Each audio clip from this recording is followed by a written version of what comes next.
ko po na iingatan ko si Paul. Mamahalin at aalagaan. Ang pangako kong binigay kay Lord ay ang pangakong ibibigay ko rin po sa inyo. Sa amin ni Vivian, yung pagiging Christian talaga yung pinaka-pundasyon namin sa pagmamahalan namin. Si God talaga. Sa pasimula ng inyong kasalan ay naramdaman ko na ang presensya ng Diyos ay nandito. Sapagkat unang-una, sa inyong dalawa pa lamang, sa inyong kasal. Para bang ang kasal nyo ay, unang-una ay hindi para sa inyo, kundi ang lahat ng ito ay pinagkakaloob ninyo sa Panginoon.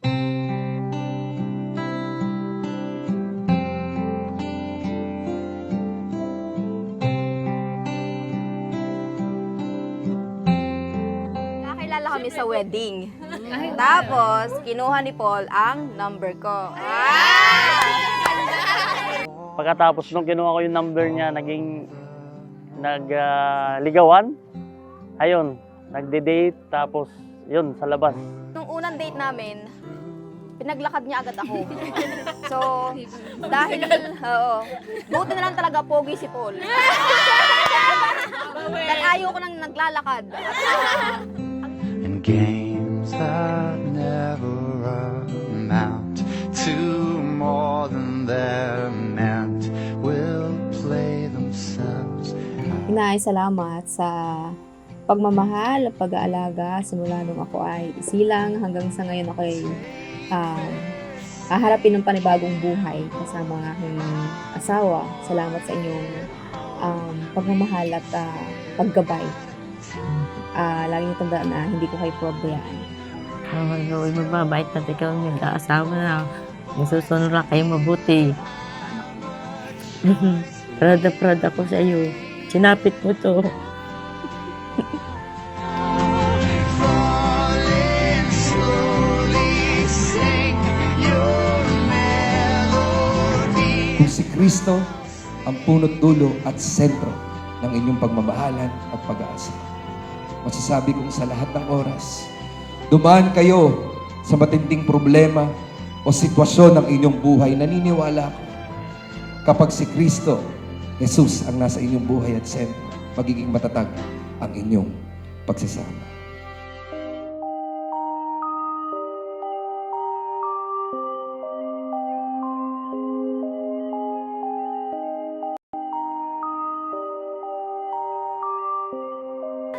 Let's go!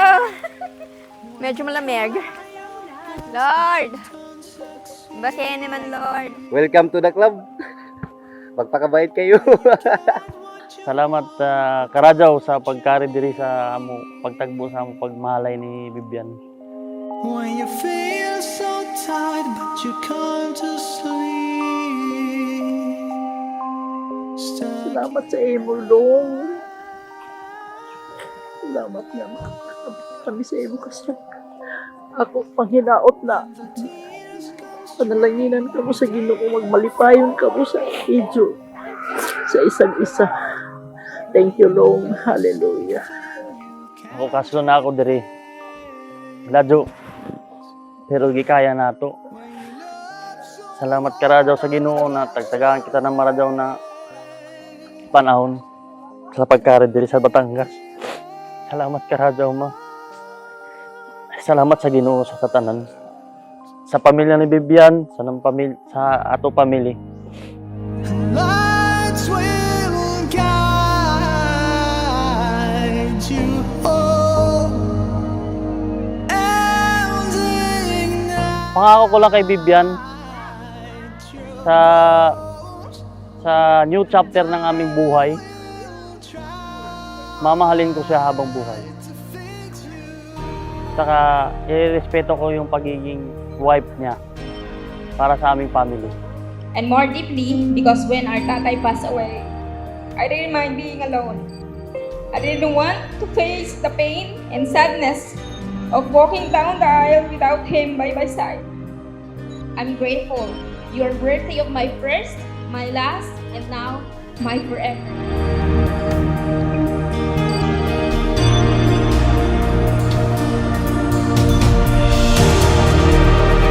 Tears stream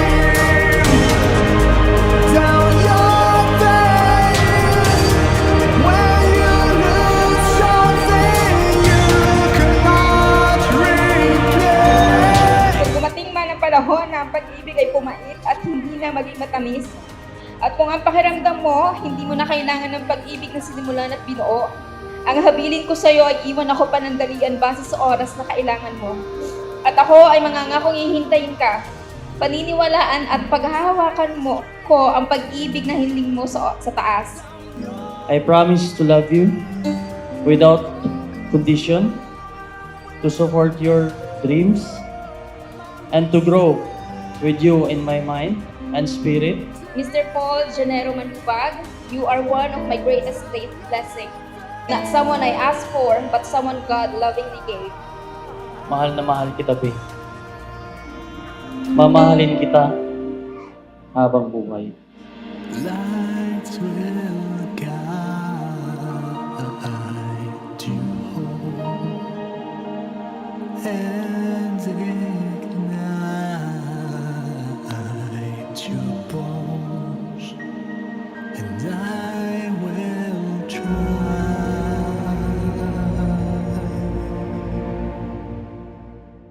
to fix you.